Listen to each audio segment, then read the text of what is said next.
동역자들을 옆 사람을 한번 소중하게 여기시고 돌아보시고 당신은 소중한 사람입니다. 믿음으로 살아갑시다. 잘 오셨습니다. 인사하겠습니다. 자, 앞뒤로도 한번 인사할까요? 당신은 소중한 사람입니다. 믿음으로 살아갑시다. 오늘 참 잘 오셨습니다. 자, 오늘 이 밤에 나눌 말씀은 고린도후서 12장 7절에서 고린도후서 12장 7절에서 10절 말씀까지입니다. 고린도후서 12장 7절에서 10절 말씀까지 신약 성경 299페이지입니다. 신약 299페이지 고린도후서 12장 7절에서 10절 말씀까지 299 고린도후서 12장 7절에서 10절까지. 자, 7절 제가 먼저 한 절 읽겠습니다. 여러 계시를 받은 것이 지극히 크므로 너무 자만하지 않게 하시려고 내 육체에 가시 곧 사탄의 사자를 주셨으니 이는 나를 쳐서 너무 자만하지 않게 하려 하심이라. 이것이 내게서 떠나가게 하기 위하여 내가 3번 주께 간구하였더니 나에게 이르시기를 내 은혜가 내게 족하도다. 이는 내 능력이 약한 데서 온전하여짐이라 하신지라. 그러므로 도리어 크게 기뻐함으로 나의 여러 약한 것들에 대하여 자랑하리니 이는 그리스도의 능력이 내게 머물게 하려 함이라. 다 같이요. 그러므로 내가 그리스도를 위하여 약한 것들과 능욕과 궁핍과 박해와 곤고를 기뻐하노니 이는 내가 약한 그때의 강함이니라. 아멘. 제일 끝에 보니까 결론적인 얘기인데요. 말씀인데요. 이는 내가 어떤 때에 약한 그때에 뭐하다? 강함이라. 이 역설적인 진리. 약한 건 약한 거지. 약한 게 어떻게 강할 수 있지? 세상의 논리로는 도무지 이해할 수 없는 이 역설적인 진리가 오늘 성경 말씀에 기록되어져 있습니다. 자, 제가 질문을 해볼게요. 여러분 지금까지 살아오시면서 한 사람이라도 완벽한 사람을 만난 적이 있으세요? 네? 지금까지 살아오면서 완벽한 사람을 한 사람도 못 보셨어요? 제가 24년 전에 성지순례 이스라엘 요르단을 다녀온 적이 있었는데요. 이집트까지 3개국을 갔다 왔군요. 거기 하루 새벽에 일찍 일어나서 시내산에 올라가는 투어가 있어요. 새벽에 어떤 사람은 낙타를 타고 시내산에 올라가고 저희들은 돈이 없어가지고 걸어서 새벽에 이런 시간에 일어나서 해 뜨기 전에 올라갔는데요. 성경에 나오는 이 시내산 참 거룩한 산이라고 우리가 익히 그런 이미지를 가지고 있잖아요. 근데 제가 몇 번 이 얘기 한 적 있어요. 꼭대기에 올라가니까 뭘 봤다고요? 제가 거기서 누가? 똥을 보게 나눴더라고요. 그 거룩한 산에서 약간 조금 정상에서 약간 넘어가니까 그렇게 지저분한 게 있더라고요. 여러분 산을 멀리에서 보면 나무밖에 보이지 않아요. 그렇죠? 그래서 깔끔하게 보입니다. 산이. 근데 멀리서 보기만 할 때는 좋은데 이제 가까이 그 산 안으로 들어가서 보면 지저분한 모습, 멀리선 보이지 않던 모습이 가까이 가면 확연하게 이제 보이게 되는 거죠. 사람도 마찬가지예요. 멀리에서 인간관계 할 때는 별로 저 사람 멋진 사람처럼 보이고 다 미남 미녀처럼 보이고 저 사람은 뭐 대단한 사람 같고 인격이 대단한 것 같고 그런데 살아보세요. 얼마나 구린내가 나고 얼마나 부족한 것이 많고 상상도 못했던 그런 면모가 있는지 약점 없는 사람, 부족함이 없는 사람이 결코 없다는 얘기를 제가 하려고 이렇게 장황한 얘기를 하고 있는 겁니다. 우리는 완전한 사람인 척 하고 말을 하고요. 완전한 사람인 척 하면서 행동하는 경향이 있습니다. 그걸 숨기려고 하다 보니까 불안하고 초조하고 마음이 편할 날이 없는 거죠. 우리는 자신의 약점과 부족한 것을 인정하고 겸손한 마음으로 살아가는 것이 필요합니다. 하나님은 어떤 사람을 쓰시냐면 나는 약합니다. 나는 부족합니다. 이걸 인정하는 사람을 하나님은 사용하세요. 겸손한 사람을 하나님은 사용하십니다. 예를 들어 볼게요. 윌리엄 캐리라고 하는 인도 선교사가 있어요. 이분은 선교사 가기 전에 구두 수선공을 하셨던 분이에요. 대학을 졸업하고 신학교를 졸업하고 목회를 하다가 선교사가 돼서 인도 선교 간 게 아니었습니다. 그저 구두를 수선하는 일을 하다가 어느 날 은혜를 받아가지고 하나님께서 거절할 수 없는, 거역할 수 없는 하나님의 강권하심으로 구두 수선하는 일을 하다가 말고 은혜 받아가지고 충만해서 그냥 인도로 선교사로 간 겁니다.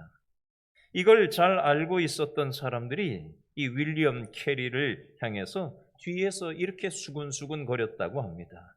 저 사람 배운 게 별로 없어. 그리고 막 없는 말을 막 지어서 막 하는 사람들 있잖아요. 막 그런 악담을 막 하는 거예요. 만약에 여러분이 이런 얘기를 들었다고 생각해 보세요. 안 그래도 배운 게 없는데 진짜 배운 게 없다고 뒤에서 수근수근 거려 보세요. 얼마나 자존심 상하고 화가 나는지. 그리고 하지도 않은 행동을 했다고 하면서 말을 지어서 만들어 가지고 그렇게 악담을 하고 악평을 한다고 생각해 보세요. 여러분 같으면 그런 사람들을 만나면은 어떻게 해주고 싶으세요? 나도 똑같이 해주고 싶은 마음이 들지 않아요? 그렇죠? 그런데 윌리엄 캐리 이 선교사는 이렇게 했다고 합니다. 자신한테 그렇게 모욕적인 말을 하는 사람들을 향해서 얼굴을 붉히지도 않고 기분 나빠하지도 않고 이렇게 답을 했대요. 예, 저는 구두를 만들지는 못했습니다. 다만 저는 구두를 수선했을 뿐입니다. 자기는 구두 만들 실력도 안 된다는 거예요. 그래서 구두를 그저 수선하는 일을 했을 뿐이다 라고 겸손하게 자신을 낮추어 얘기했다고 합니다. 이 윌리엄 캐리는 자기 자신이 얼마나 부족하다라는 것을 알았기 때문에 전적으로 하나님의 은혜만을 의지하면서 살아갈 수밖에 없었다고 고백합니다. 하나님은 어떤 사람을 쓰시느냐? 자신의 부족함을 인정하고 그리고 나서 하나님의 은혜만을 사모하는 사람을 하나님은 사용하세요. 아까 우리 황희천 장로님 기도하실 때 하나님의 은혜가 아니면 한순간도 우리는 살 수 없습니다. 그렇게 아까 기도를 하시더라고요. 여러분 윌리엄 캐리도 이렇게 고백했습니다. 나는 부족합니다. 그렇기 때문에 하나님의 은혜 아니면 저는 살 수 없습니다. 하나님의 은혜만을 의존하면서 살았기 때문에 하나님은 이런 윌리엄 캐리를 사용하셨다는 겁니다. 그런데 반대의 경우도 있어요.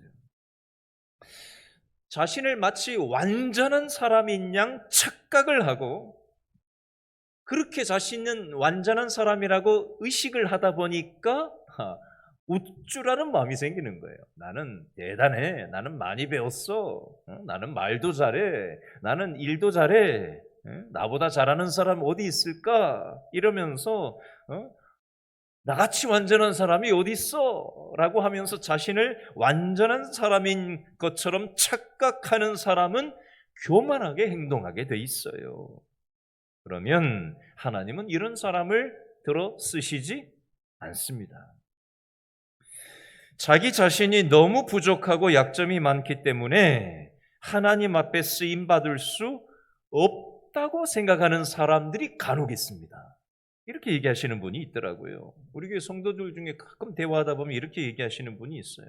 목사님, 저는 할 줄 아는 것도 없고 배운 것도 없고 부족하고 연약하고 뭐 나 같은 사람이 교회 나간다고 무슨 도움이 될까요? 뭐 이렇게 얘기하시는 분이 있어요. 여러분, 이런 생각은 잘못된 생각입니다. 왜 그러냐면 이 세상에 약점이 없는 사람이 있다 없다? 없어요. 완전한 사람이 있다 없다? 없다고요. 하나님은 완전한 사람을 찾으실까요? 아니요. 하나님은 완전한 사람을 찾으시는 하나님이 아니에요. 그러면 우리 하나님은 어떤 사람을 찾으시는 하나님일까요? 자신의 연약함을 알고 인정하는 사람을 하나님은 찾으시지 완전한 사람을 찾으시는 하나님이 아니에요. 자신의 연약함을 알고 인정하는 사람을 찾아서 이런 사람을 사용하기를 기뻐하시는 하나님이 우리 하나님이시라는 겁니다. 그러므로 내 자신이 너무 부족하고 약점이 많기 때문에 하나님 앞에 쓰임받을 수 없다는 생각은 틀린 생각입니다. 교만한 사람은 잘난 척해요. 하나님을 의지하지 않아요. 내 힘으로 얼마든지 잘할 수 있다고 생각합니다. 주권이 하나님께 있다고 여기지 않아요. 잠언 16장 5절, 야고보서 4장 6절, 베드로전서 5장 5절에 보면 공통된 패턴의 말씀의 문장이 나와요. 그게 뭐냐면요, 저를 따라 하시죠. 마음이 교만한 자를 여호와께서 미워하신다. 다시 따라 하실래요? 하나님이 교만한 자를 물리치시고 겸손한 자에게 은혜를 주신다. 한 번만 더 따라 하실래요? 하나님은 교만한 자를 대적하시되 겸손한 자들에게는 은혜를 주신다. 내용이 약간 다른데 공통점이 있어요. 하나님은 교만한 자를 미워하시고 겸손한 자한테 은혜를 주시는 하나님이 우리 하나님이라는 겁니다. 고린도전서 1장 27절에서 29절 말씀에 보니까 하나님께서 세상에 미련한 것들을 택하사 지혜 있는 자들을 부끄럽게 하려 하시고 세상에 약한 것들을 택하사 강한 것들을 부끄럽게 하려 하시며 하나님께서 세상에 천한 것들과 멸시받는 것들과 없는 것들을 택하사 있는 것들을 폐하려 하시나니 이는 아무 육체라도 하나님 앞에서 자랑하지 못하게 하려 하심이라는 말씀이 있어요. 무슨 뜻이지요? 세상에는요, 세상 방식은요, 똑똑한 사람, 그렇죠? 많이 가진 사람, 능력 있는 사람, 그런 사람들을 뽑아가지고, 그죠? 성과를 내려고 하는 게 이 세상의 방식입니다. 이 세상의 일처리 방식이에요. 그렇죠? 그런데 하나님의 방식은 세상에 미련한 것들을 선택하시고 세상에 약한 것들을 선택하시고 세상에 천한 것들을 선택하시고 세상에서 멸시받는 사람들을 선택하시고 세상에서 없는 사람들을 선택하셔서 오히려 있는 사람들을 패하게 하려고 하시는 게 바로 하나님의 일하시는 방식이다라는 겁니다. 지난주에 우리 교회 성도님 한 분이 같이 자신의 삶을 나누시는데 이런 고백을 하시더라고요. 자신이 인생에 큰 어려움을 만났는데 상대편은 돈이 많고 권력이 있고 날고기고 하는 사람들이 줄을 쫙 섰는데 자신은 배운 것도 없고 가진 것도 없고 아무 힘도 없지만 그저 하나님 한 분 믿고 의지해서 나갔다는 거예요. 그런데 하나님께서 상대방을 부끄럽게 하시고 하나님께서 본인을 도와주시는 하나님의 은혜를 체험했노라고 고백하시는 것을 들을 수가 있었습니다. 여러분, 고린도후서 4장 7절 말씀에 보니까 인간을 깨어지기 쉬운 질그릇에 비유합니다. 인간을 뭐에 비유한다고요? 질그릇. 질그릇은 쉽게 깨어져요. 제가 인간이 질그릇처럼 쉽게 깨어진다라는 이 성경의 문장을 보면서 생각나는 여러 가지 예들이 있었어요. 누가 생각이 났냐면요, 이쪽 1분단 끝에 주일날 일부 9시 예배를 드리다가 몇 년 전에 항상 이쪽에 앉아 계시다가 예배를 드리셨는데, 그날 주일날도 교회에 나오시려고 화장실 들어가셨다가 아무 소식이 없어서 문을 열어보니까 돌아가신 거예요. 우리 교회 아침 9시 예배 주일날 나오려고 하시다. 그 전 주에도 나오셨는데, 신익순 장로님 얘기입니다. 몇 년 전에. 요 2분단 바로 앞에 항상 주일 예배를 드리시던 장준홍 집사님, 이제 얼마 안 되셨잖아요, 천국 가신 지. 그렇죠? 장준홍 집사님 항상 여기서 예배 드리셨는데 주일날 그날도 예배 드리시고, 예배 마치고 제가 제일 뒤에서 문 앞에서 항상 악수하잖아요. 저하고 악수했던 거 아직도 눈에 선하거든요. 느낌도 나요, 느낌도. 근데 그 예배 드리고 가셨는데 그날 주일 오후에 그 딸이 전화가 온 거예요. 아버지가 병원에 옮기셨다, 위독하시다. 그건 천국 가셨어요. 우리 조계남 집사님 일부 예배 찬양대본으로 찬양하시다가 주일 지나고 며칠 뒤에 연락이 왔는데 오토바이 사고로 사경을 헤매시다가 천국을 가셨어요. 몇 달 전 얘기잖아요. 어제 제가 어떤 분을 만났는데 저한테 이런 얘기를 하더라고요. 다쳐가지고 병원을 제가 아는 분을 찾아가 봤는데 이렇게 얘기를 해요. 만약에 아무도 없을 때 내가 이렇게 혼자 다쳐가지고 죽을 준비도 안 돼 있는데 그냥 이렇게 사람이 갈 수도 있겠구나 라는 그런 생각을 본인이 새삼해 보았다 라는 얘기를 저한테 하시는 분이 어제 계셨어요. 제가 20년 전에 신촌 세브란스 병원 응급실에 몽골에 있는 선교사님이, 제가 사역하던 교회 협력 선교사님께서 파송 선교사님이셨군요.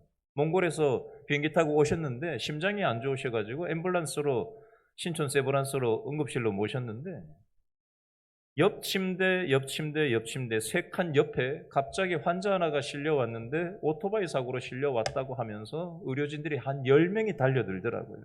제가 다 봤어요. 커튼이 딱 열려 있었거든요. 응급실에 쫙 빈 침대가 한 3개 옆이었어요.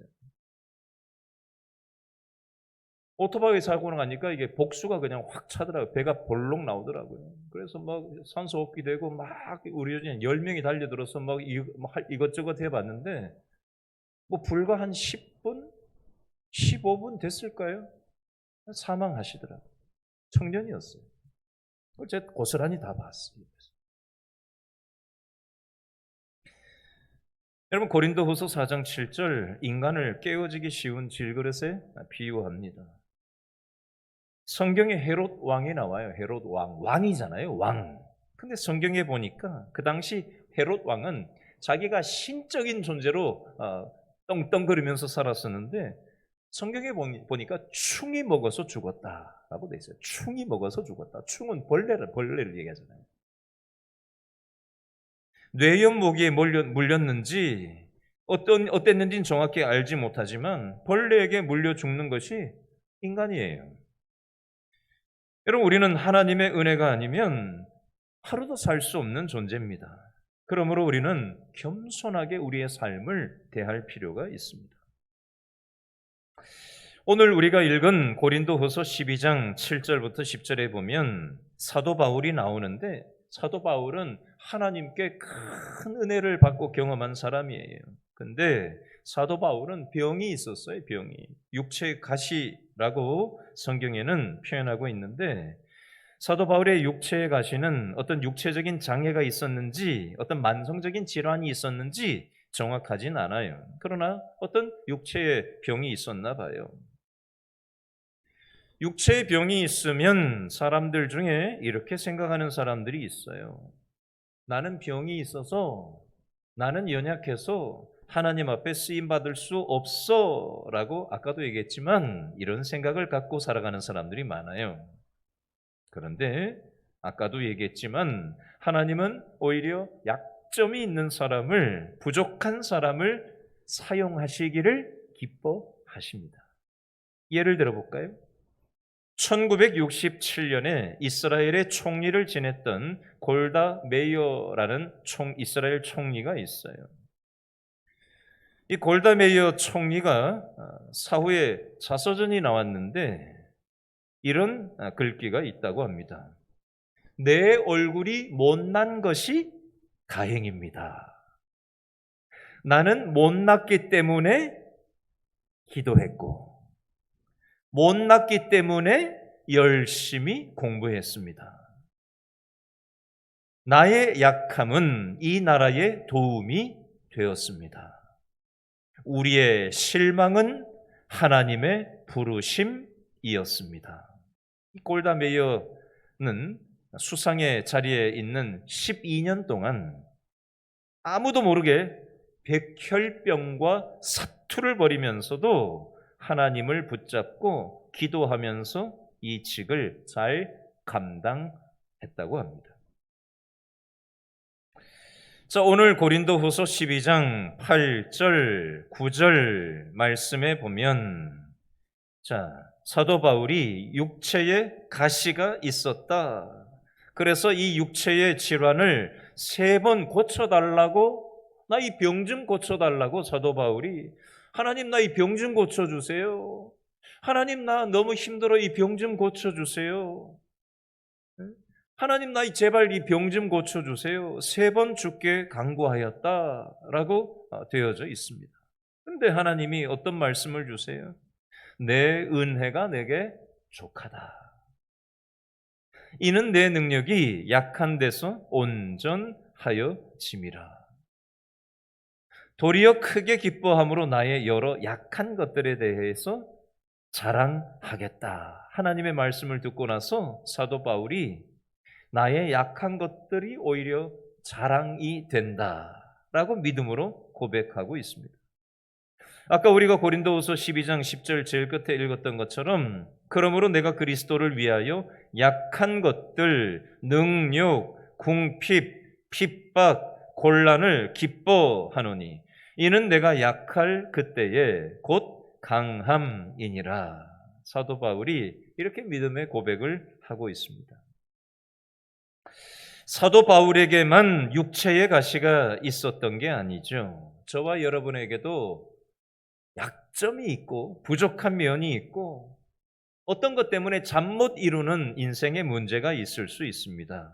그러나 우리 삶 가운데 있는 그 육체의 가시가 우리에게 유익을 가져다 주는 부분이 있는데 이걸 좀 정리해 보겠습니다. 자, 첫 번째, 저를 따라 하시죠. 자신의 연약함을 알고 하나님을 더 의지하게 됩니다. 여러분, 내가 연약하다는 걸 알면 알수록 하나님을 더 의지하고 더 의지하게 돼 있어요. 나는 세다, 자신감이 있다 이러면은 자기가 뭔가 센 그걸 가지고 뭘 해보려고 하지 하나님을 의지하려고 들지 않아요. 그런데 내가 연약하다라는 걸 알면 알수록 하나님을 의지하지 않을 수 없게 되더라는 것입니다. 하나님만 의지하게 되고 하나님을 의지하는 인생이 되게 하신다는 겁니다. 자신의 연약함을 아는 것이 바로 이런 하나님을 의지하고 하나님과 가까워지는 유익이 있다라는 겁니다. 두 번째, 저를 따라 하시죠. 우리를 자고하지 않게 하여 주고 겸손하게 만들어 줍니다. 자, 오늘 고린도후서 12장 7절 말씀해 보니까 밑줄 그으세요. 자만하지 않게 하시려고 7절의 밑줄. 셋째 줄에 또 나오죠. 자만하지 않게 하려 하심이라. 그렇죠? 12장 7절 자만하지 않게 하시려고. 12장 7절 셋째 줄 끝에 자만하지 않게 하려 하심이라. 내 육체의 가시가 있으므로 우리가 교만, 자만하지 않게 해주시고 겸손하게 우리의 성품을 하나님께서 매만져 주신다는 겁니다. 육체의 가시가 없다면 우리는 교만하게 살 거예요. 그런데 육체의 가시가 있기 때문에 겸손함을 배우게 된다는 겁니다. 세 번째, 저를 따라 하시죠. 우리가 하나님보다 앞서는 것을 막아줍니다. 겸손한 사람은요, 자기 힘만 가지고는 실패할 수밖에 없다는 것을 잘 알아요. 겸손한 사람은 자신의 약점을 알기 때문에 하나님보다 앞서려고 하지 않습니다. 네 번째, 따라하시죠. 다른 사람과 교제를 활발하게 만들어줍니다. 여러분, 육체의 가시가 있는 사람은, 내가 아파본 사람은요, 아픈 사람의 마음을 헤아릴 줄 알아요. 근데 한 번도 아파보지 않은 사람은 아무리 해도 아픈 사람 심정을 잘 몰라요. 자기가 아파보질 않았기 때문에 그게 얼마나 힘든 거라는 걸. 제가 어제 병원 갔는데 어떤 분이 그래요. 걷는 게 이렇게 귀한 건지 몰랐다. 걸을 수 있다는 게 이렇게 귀한 건지 몰랐다. 그렇게 얘기를 하시더라고요. 아파봐야 그게 얼마나 귀하다는 걸 알게 되는 거거든요. 육체의 가시가 있는 사람은 서로 도와주려고 하고 서로 의지하려고 하는 마음이 있어요. 그리고 내 옆에 있는 것들이 얼마나 소중한 것인지 깨닫는 눈이 열리게 되어 있습니다. 내가 강하면요, 더 강하려고 하고 경쟁적이 되고 그러는 태도가 싹트기 마련입니다. 자, 예를 들어 보겠습니다. 어떤 한국 여자가 주한미군 병사하고 결혼을 해서 미국 가서 살게 됐대요. 요즘은 뭐 미국 가서 사는 사람들이 굉장히 많은 시절이 됐지만, 그렇죠? 뭐 LA 같은 데 가면 우리나라 교민이 굉장히 많잖아요, 지금은. 그런데 이거 옛날 얘기거든요. 한국 여인이 주한미군 병사와 결혼해서 미국에 가서 살게 됐는데, 뭐 영어를 제대로 했겠어요? 뭐 길을 제대로 알겠어요? 그러니 어떻게 해요? 미국 남편만 졸졸 쫓아다니고 절대 의존하면서 사는 거죠. 남편이 하는 게 대단해 보이고, 그죠? 그냥 자기는 그냥 말을 하는 건데 영어를 막 이렇게 유창하게 하니까 자기 나라 말이지만 한국 여인 입장에서는 굉장히 대단한 말이잖아요. 뭐 자기 못 알아들으니까. 그래서 대단하게 보이고 절대 의존하고 길도 모르고 하니까, 생활도 모르니까 남편이 조금만 잘해줘도 기뻐하고 행복하게 여기고 남편을 귀하게 여기면서 살았대요. 그런데 미국에서 10년 살고 20년 살고 30년 살다 보니까 영어가 이제 생활 영어가 되고 또 그 영어 가지고 이제 직장 생활도 하는데 별 문제 없는 상태가 된 거죠. 그러니까 남편이 없어도 길 잘 찾아다니고 언어 의사소통하는데 아무 문제가 없고 남편의 도움 없어도 얼마든지 잘 살게 됐대요. 그러다 보니까 남편과 아내 사이가 무덤덤해지더랍니다. 그래서 갈라섰대요. 남편을 귀하게 여기고 감사하고 겸손한 마음으로 살았다면 이 여인은 행복한 마음을 잃어버리지 않았을 수 있습니다.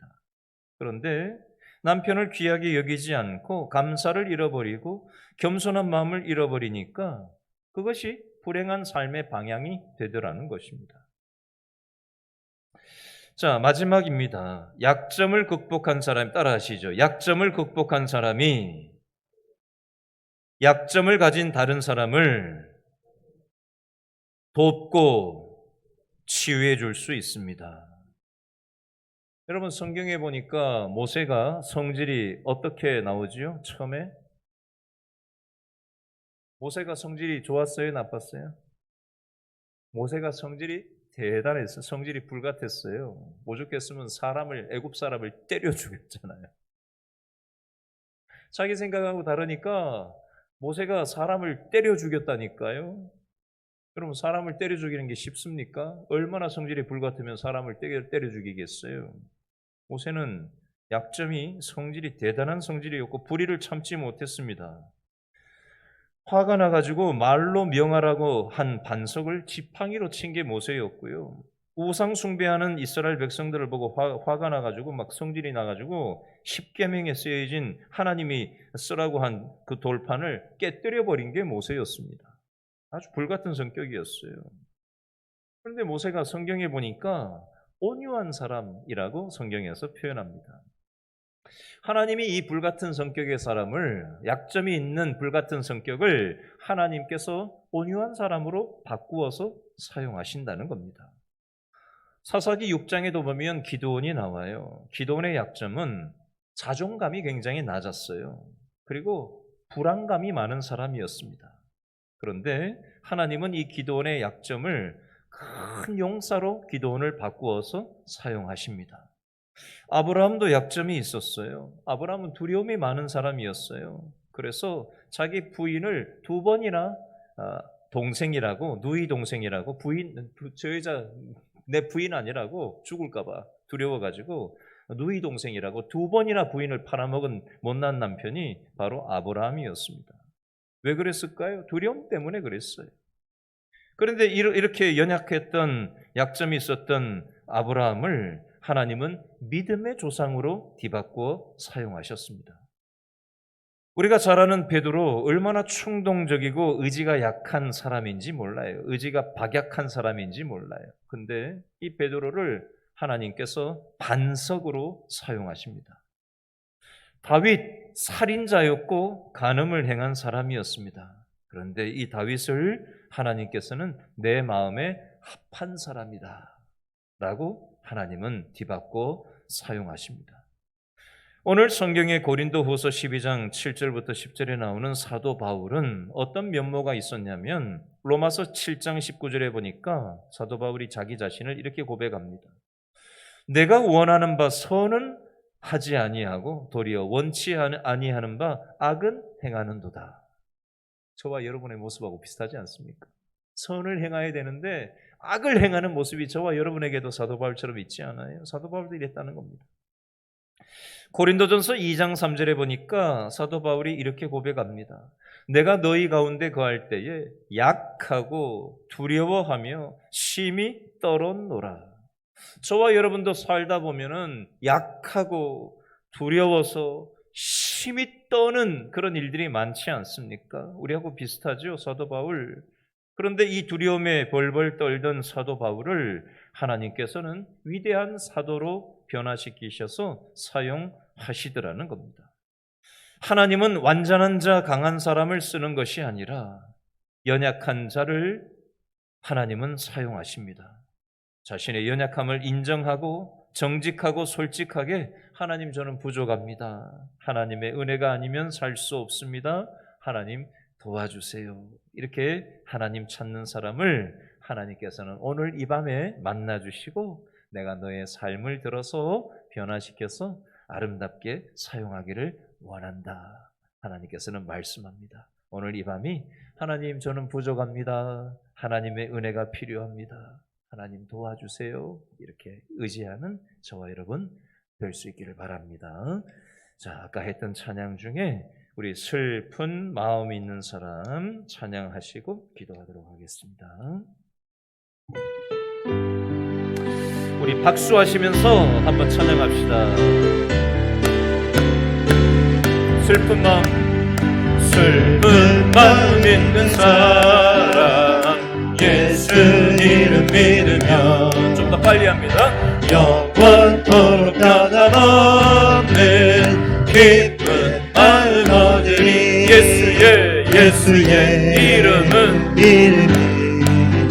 세상의 소망이요. 예수의 이름은 천국의 기쁨일세. 슬픈 마음 있는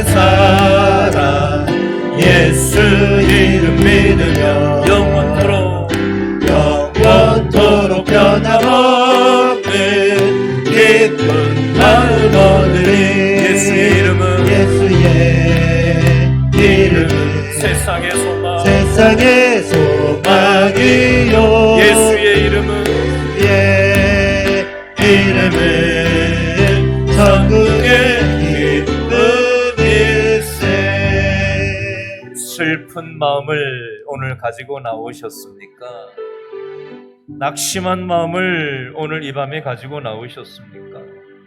두려워하는 마음을 이 밤에 가지고 나오셨습니까? 여러분, 사도 바울도 두려워서 벌벌 떠는 사람이었다고 아까 제가 말씀을 읽어드렸어요. 그렇죠? 우리만 슬퍼서 두려워서 벌벌거리는 존재가 아니에요. 이 믿음 좋은 사도 바울도 두려워서 벌벌 떨던 사람이었대요. 그런데 하나님의 은혜를 체험하니까 하나님께서 은혜의 도구로 두려워서 벌벌 떨던 사도 바울을 사용하셨다는 거 아닙니까?